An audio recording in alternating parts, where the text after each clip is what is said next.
As little as possible.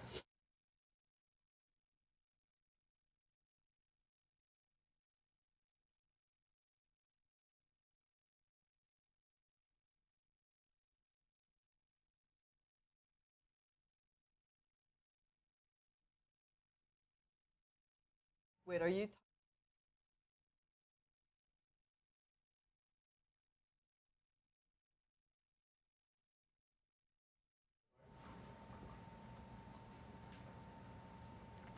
Hi, I'm Lorraine Ali from the Los Angeles Times, and I'm here today with Kate Beckinsale from Amazon's The Widow.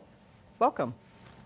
Thank you. Happy to have you here. It's nice to be Even here. if I just lost my voice for just a second, but I'm happy to have you Okay, here. I won't scare you any more than I already have. Terrifying. I just wanted to jump right in and talk about The Widow. Okay.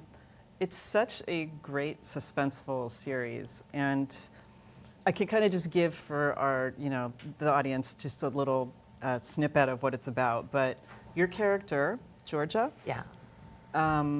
we're visiting her 3 years after she believes her husband died in a plane crash, Yeah. correct? And then, Yeah, and she's living a very depressed, very isolated life in rural Wales, and then she ends up in a doctor's office and happens to see some news footage in Africa and thinks she sees a glimpse of her husband and is really thrown by that, but also can't quite let go of what if it was him.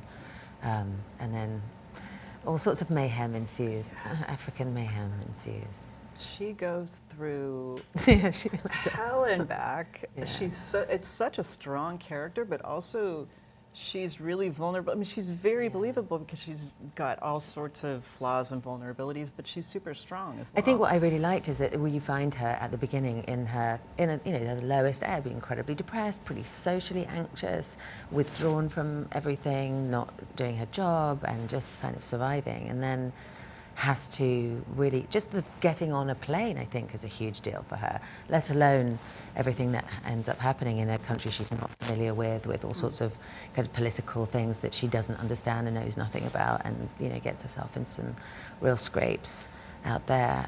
So it is quite a nice thing to start with somebody who's at their most vulnerable and then does have to kind of find reserves that they may or may not end up having. Right. So in shooting this, you actually were in South Africa, Yeah, correct? 6 months, yeah. So, but then you were going back and forth between South Africa. Weren't you going to Wales or? We didn't really do a lot of back and forth. We were in South Africa for their summer, which was really shocking and hot, and we were all kind of really learning how to survive and run around and act while pouring sweat and fainting and all that. And then suddenly we had our couple of weeks shooting in Wales right after that, which was when they had the Beast from the East snow blizzard. Oh. And so it was a huge shock. I mean, we really were kind of like, being British, 1 minute you're complaining about how hot you are, and the next minute you're complaining about how cold you are. And that's, that's a real goal for an English person, to get to Right. complain the whole spectrum in a couple of days. But so for you, I mean, it's not you've done so much. First off, looking at your career, it is so Schizophrenic. it's schizophrenic and it's exciting. I mean, you have done just about everything, from period dramas, action films, comedies, now the suspenseful TV. I have to say, you really seem to challenge yourself, and that is, I don't know. Do you feel like that's something you need to do to keep yourself? I do. I think the thing, I always felt when I went to Oxford and studied Russian and French. I didn't go to a drama school, and I remember thinking when I started working, because I started working professionally quite young, I must treat this like an apprenticeship. I've got to kind of get good at everything. I want to go and do theatre, and I need to go and do this kind of thing. I must do a film in an American accent, or maybe shoot in French, or so I really thought of it like that, and I've sort of stayed like that. And the things that have come my way, I mean, the other thing people don't realise is you're not sitting there going, I'm picking from every single movie there is, I pick this one. You have a certain, list that you can choose. But I have always found it, part of what I like about the job is to go, right, I maybe suck at running, so now I'm going to try and play an action hero, and let's see Right. how that goes. And sometimes those things can take off it can feel like a huge stretch to you, and then the next minute people think that's your big thing that you're good at, and that can feel very weird. But I've been now doing it for 205 years, so I think I think the nice thing is now it feels like there's just a lot of different interesting experiences I've had, rather than kind of worrying about getting stuck somewhere. Right. Well, how do you do that? For instance, like you're saying, you can do one thing that you've never done before and you do it well and people all of a sudden think that's your thing, right? Yeah. So when you kind of want to, you want to keep challenging yourself and breaking out, Yeah. how do you reach for the next role? In other words, you're not picking, I'm going to do a drama this time, or, Yeah. how does that Sometimes work? what it means is that you end up not working for a period of time and saying no to more of the same things that, you're sort of trying to slightly go in a different direction from. But on the whole, I've been quite lucky in that I think when I first started, in England, that we were making a lot of period dramas and Jane Austens, and I just sort of went right into that and Shakespeare and stuff. And so that felt like my kind of ground level, that's where I fit. And anyone since then who's taken a chance on me, whether it was Whit Stillman saying, I believe you can play an American when I'd only ever been to Disneyland once for 3 days, or, whatever, or, I believe you can be a believable vampire jumping off a building, when I, at that time in my life, would do nearly anything to avoid running for a bus, unless I was, literally being chased. So it's very much a kind of thing between the person having a vision of you that you've not necessarily thought of either. What do you think? Do you think that was one of your more challenging roles? I mean, what do you Yes. consider? Well, doing like Underworld, or doing some of the things that were more physically challenging? Or That what was do you very much feel? not my sensibility at all. Yeah. So there was a period of time after having done a couple of those where I felt really odd, because the reason I did that in the first place was I had come out here and people kept saying, well, she's very sort of soft and fragile and English, and we can smell crumpets when she comes in the room, and don't really think she can play a cop or anything with like a real edge. And I thought, well, I must take care of that. And then very luckily got handed this thing, thinking I'm going to get fired. There's no way I can do this. And then that became so defining that then within a year or two it was like, well, she's a bit tough. She looks like she'd go at you with a baseball bat. And I was like, wow, that was fast. It was a very quick change, and it can be like that. But like I say, I think as long as you manage not to actually die, you can live through a few incarnations of yourself. Right. Right. I mean, how have you seen the roles for women changing, just in terms of like strong female leads? Yeah. It just seems like I would say TV's probably in a better place than film is. Yeah, but I it just agree. seems like there is more and more out there. I mean, is that what you see, and is that what you're I've experiencing? always been drawn to that, and I think starting out with classic literature, being sort of turned into films or television, if you're playing Emma, if you're playing, a Shakespeare character, you're very lucky, because this is an amazingly well-drawn literary character. So I started out really lucky like that.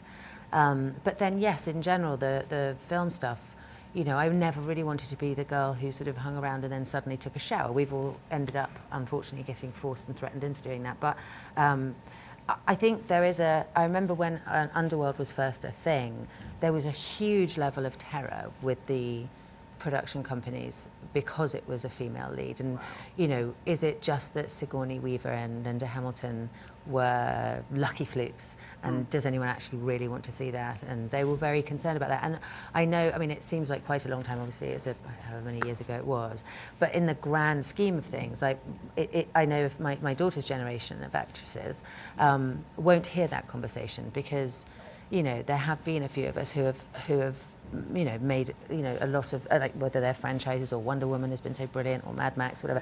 I think people have become much more used to, and quite hungry for seeing women in that capacity.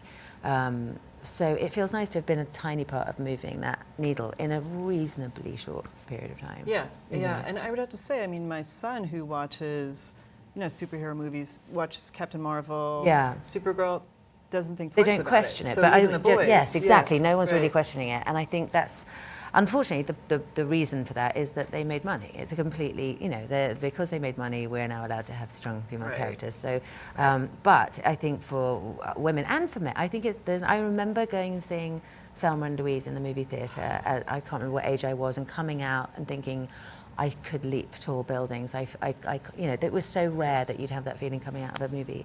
So I do think that there are more things like that for us. Yeah. Right. I felt the same way. Okay. So getting back to The Widow, because you've, you know, much of your career has been film. Yeah. And you haven't relatively done a lot of television. No, not for a long time anyway. Right. So what, you know, are you able to, because this is 8 episodes, is that right? Yeah. So, you know, are you able to like do more character development? I mean, what are the differences in moving into television? I have to say, what it feels like, and it's, you know, whatever kind of movie you're doing, it's the same prep, really. It feels like a really long movie. That, you know, that's what it feels like. But what's nice about it is that, you know, you have 8 hours to explore a character. You can go into their backstory, you can go into their past, you can go flashback, you can really see them over, you know, an extended period of time. So you know, you really get a chance to really dig in, which, you know, with somebody who is sort of as emotionally damaged and challenged as this character was great. Yeah, yeah. Kind of needed the 8 hours. Yes. And you also got to work with Charles Dance? Yeah. Oh my gosh, I love him. I've worked with him a couple of times. I think my first paid job, which was someone handing me £10 in cash, was some very low-key thing that my mum and him were doing.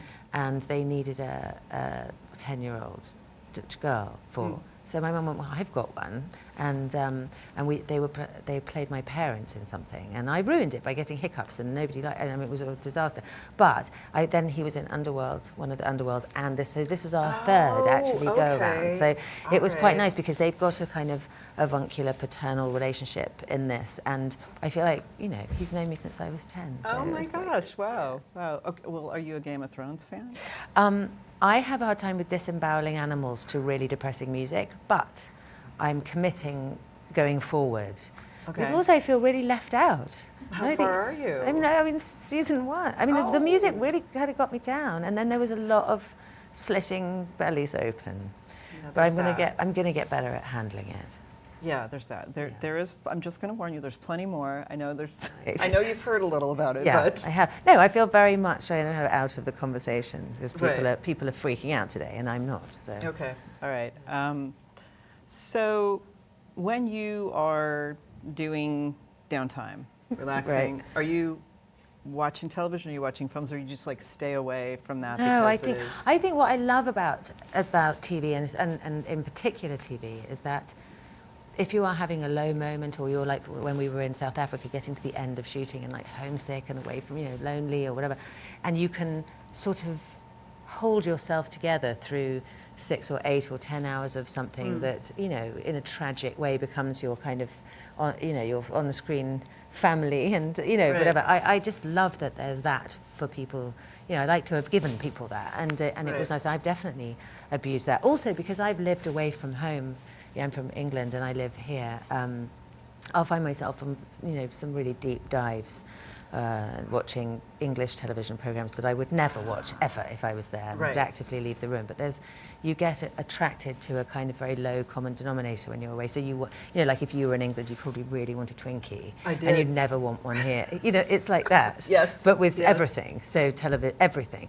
So I think I'd be too embarrassed to say what I actually watch because it's not reflective of my real self, but I'm very attracted to watching the lowest grade English television there is. Really? Can you say one? I will tell you one of my worst things, like if you will tell me. This is a journalistic move. Go on then. Okay, I'm a television critic. I should really be watching, you know, the top. Yes. The top. I do enjoy some things on the ID channel. Okay, so I could say a name, perhaps Wives with Knives. Okay, I said it. Really, that's a thing? I need to go and find it immediately. That sounds so up my alley. We were Wives just with talking Knives? about Homicide for the Holidays. That's also one. I'm obsessed with crime shows.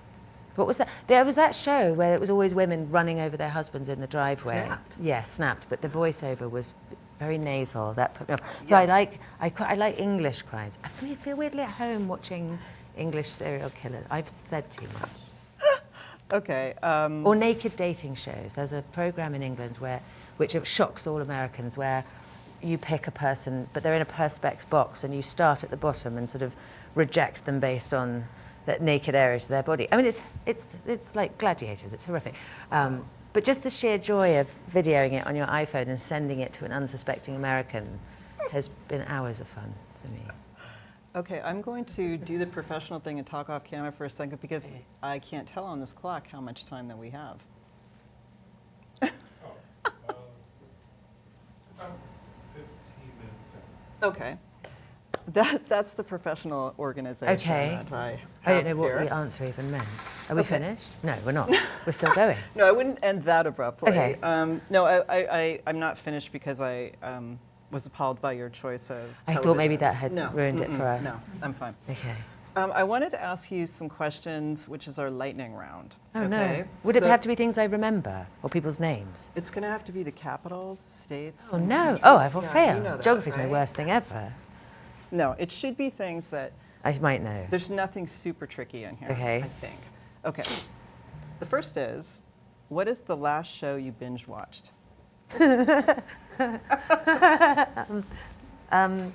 Ricky Gervais' Afterlife is the one I'll admit to. Okay. All right. Oh, see, now we already kind of went over this, but I'm going to ask you anyway. Who's going to win Game of Thrones? Really couldn't tell you anyone's name in Game of Thrones. But you've at all. watched season 1. A so dragon is. Are they in there? A dragon's involved? Because I'd put my money on a Should dragon. I give you a spoiler and tell you that they are or aren't involved? I I don't mean, I'm wanna- open to dragons. I'm open to Okay. them being involved. I'm going to say dragon. A dragon's going to win. Okay. All right. What classic TV show would you have loved to be on? I remember because my father was a very well-known actor in England and like super well-known on television. And I remember being about 7 or 8 and realizing the downside of having a famous parent was that you'd never be on, we called it Family Fortunes, but they called it Family Feud. And I remember feeling like incredibly disenfranchised by that. Was it it was a sitcom or was No, it for him that he was on? No, the show that No, you... it was our version of Family Feud. Oh, okay. And I see what suddenly you're went, they don't have famous people on that. Wow, we're screwed. saying. So you would go back and do that? That would be I wouldn't mind it. I wouldn't mind going on that. But when you said you would be in a drama, in an actual playing a part, Yes, classic TV show. That can be it. American It's fine. TV show. It can be British too. It can be either. I don't know. Let's say Family Okay. Feud. All right. Let's say it's something with dragons. How about that? Okay. We're dragons Deal. win. Okay. Yeah. What's the worst job you've ever had? And it can't be this round table right now. It isn't this. No. No, it isn't this. It's the worst job I ever had. I mean, I've only really done this, acting, Okay. or I was a very poor babysitter for Oh, a minute, no. and I worked in a clothing store for 2 days. And I thought I was going to get to operate the till, which is what I wanted to do, the cash register. But they just made me wear the clothes and stand near the window, and I was miserable. So it's not really that bad. Nothing, Yeah. you know, not like a morgue attendant or anything. But that's like being put on display. Didn't really That's like, and it was not- also really boring. Right. Yeah. Okay. All right. What has you more excited, the Sopranos prequel or the Breaking Bad sequel that are in production? Oh God, that's quite a tough one. But both very excited. Right. Maybe Breaking Bad. Is Bryan Cranston in the sequel?